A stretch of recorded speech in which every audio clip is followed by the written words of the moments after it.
Good night. Tonight I want to tell you 2 scary stories. Let's get started.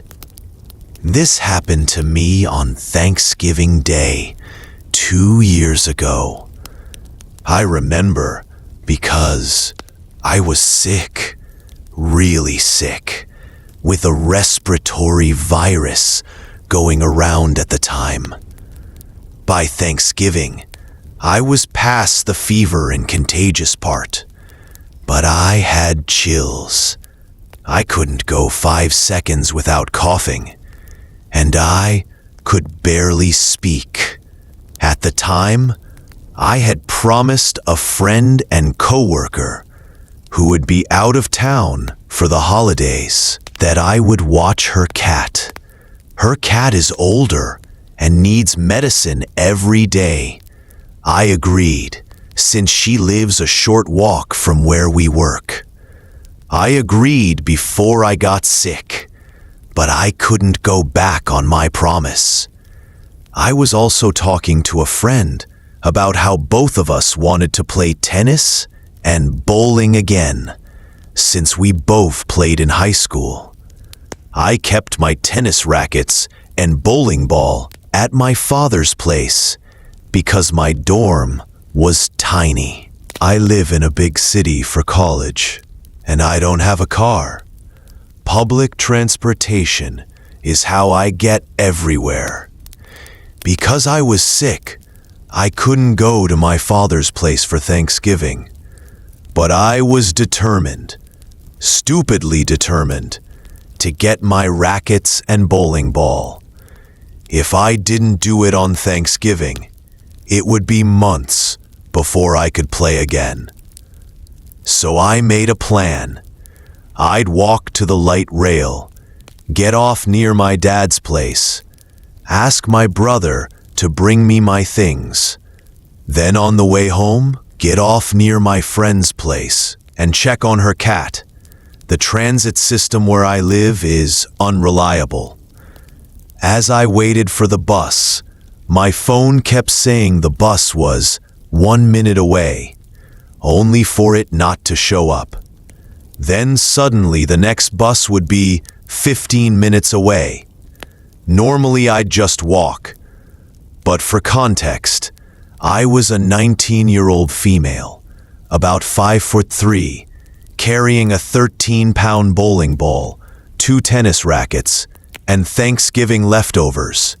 While sick, I waited over 30 minutes. It was 9 p.m. on Thanksgiving. The bus stop was completely empty. Just me. A car pulled up with a group of men, early to mid-20s, speaking another language, laughing. I assumed they were dropping someone off. After a moment, one man got out, the car drove off, and I didn't think much of it. The station was big, and I stood a bit away from the actual stop because I was coughing and didn't want to bother anyone.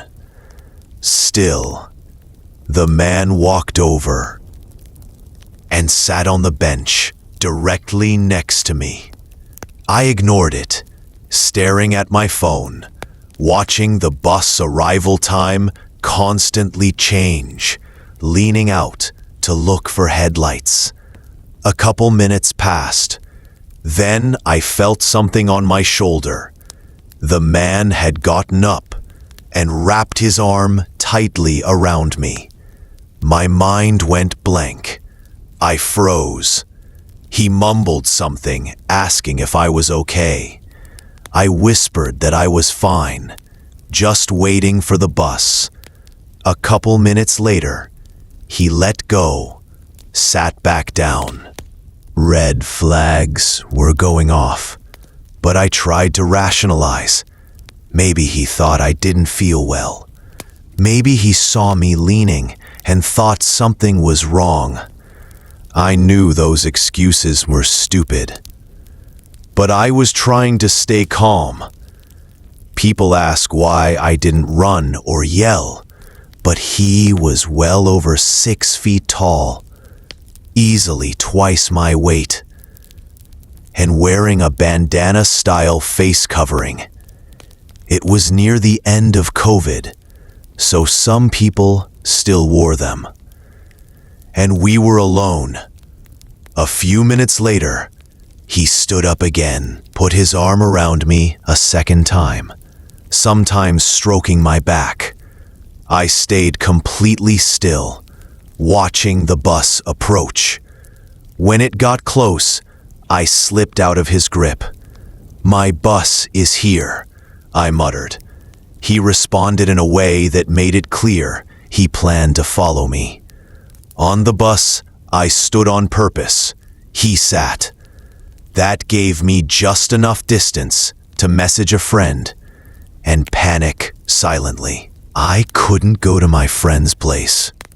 I didn't know if he had a weapon. And I couldn't shake the thought that the group of men who dropped him off might be involved. The stop before my friend's place was the stop for work. A large outdoor shopping center with security everywhere. Stores close at 9, but coworkers would still be inside doing closing duties. The only complication, the front door would be locked, but the back employee entrance would be open. Through the trash enclosure, and then a coded door. When the bus reached my stop, he got off with me, immediately grabbed my shoulder, tighter than before. Piney steps, no sudden movements. As we neared the restaurant, I prayed the timing would work. And then, by some miracle, the trash enclosure door was propped open. A chef and coworker were standing there, talking with the back door wide open. His grip loosened just slightly while walking. I slipped out, ran, tried to yell, could barely speak, but my coworker shut the door immediately. 2 seconds later, the handle rattled violently. He started banging. We called mall security. The man paced outside the restaurant, then walked into the ice cream shop across from us. Security arrived, asked questions. My coworker drove me to check on the cat, then drove me home. Days later, security wanted to know if I wanted to press charges. I said I mostly wanted his name and what he said he was doing there. My manager never followed up. I never heard anything again. I forgot about the whole thing until my friend recently asked me again if I could watch her cat for Thanksgiving. That's when all of it came back. Well, our first story is over. Let's move on to the second story. This happened in early December, 2 years ago, when I drove up into the mountains to visit an old friend I hadn't seen in ages. His fictional name is Scott.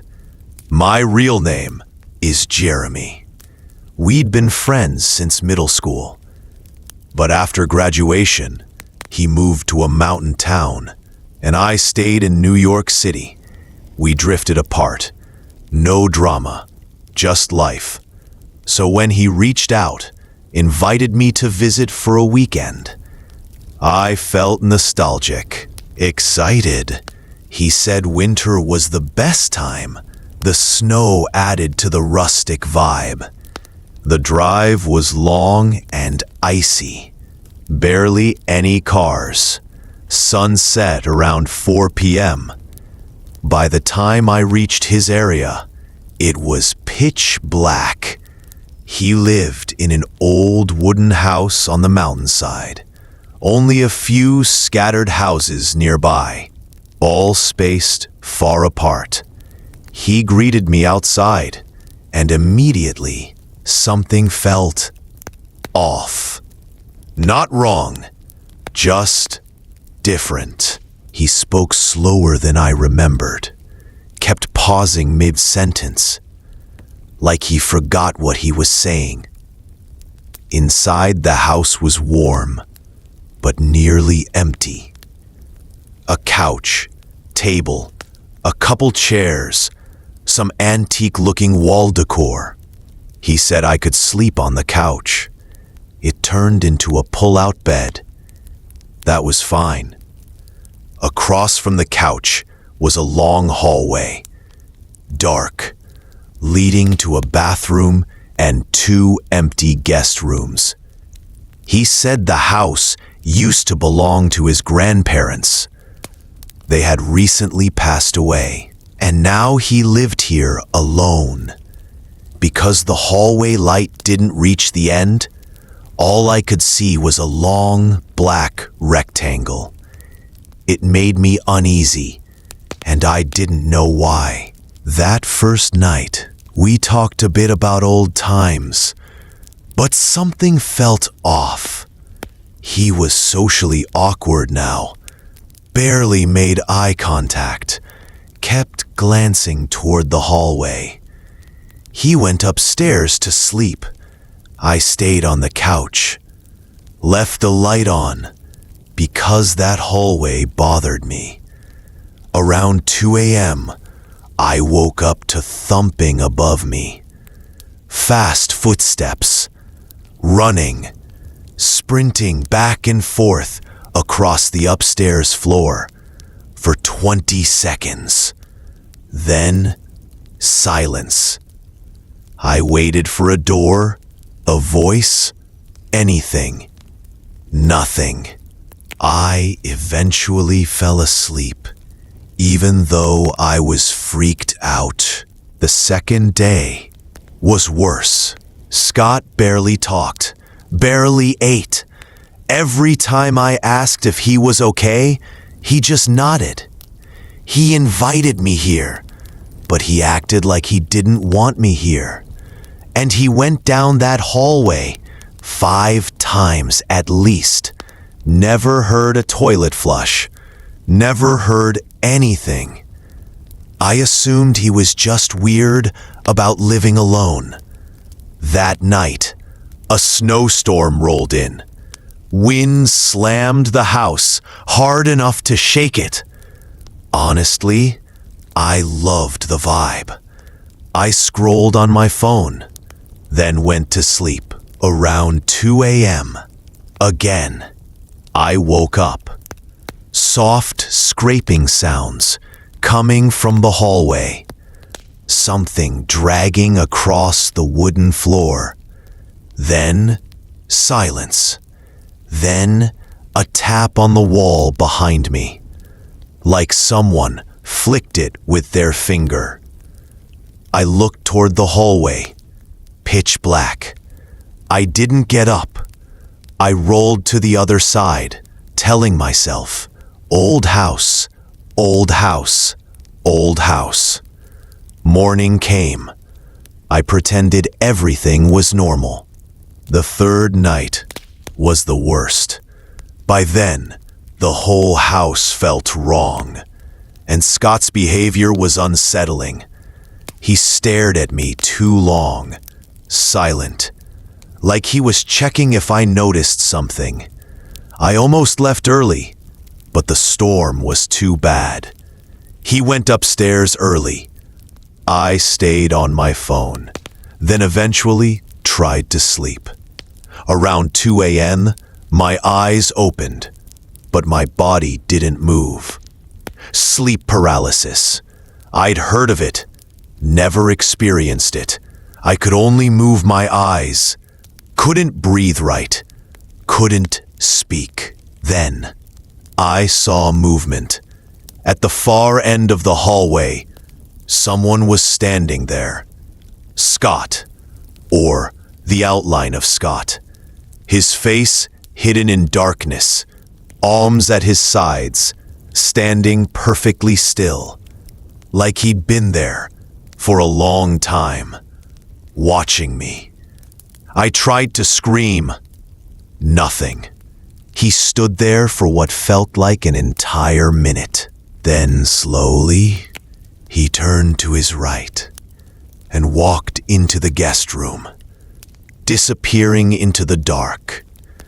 My body gradually unfroze.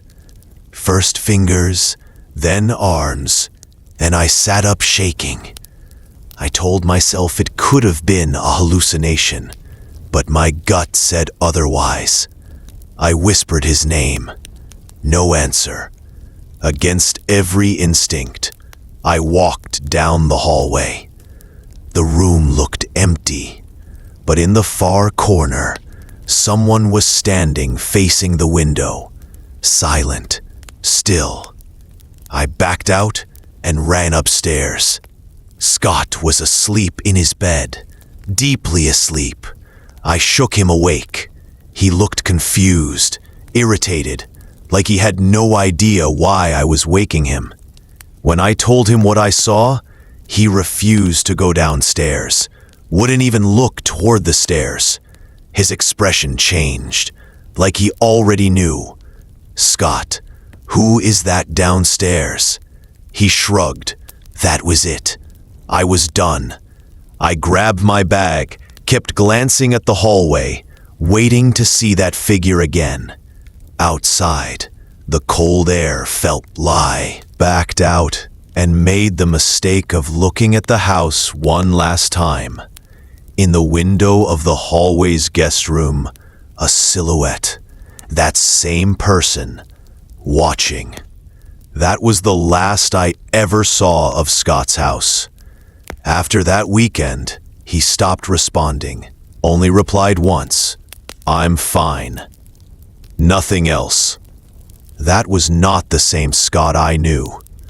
Whatever happened to him, whoever that was in his house, it's not my problem. But I'd be lying if I said it doesn't still terrify me deeply.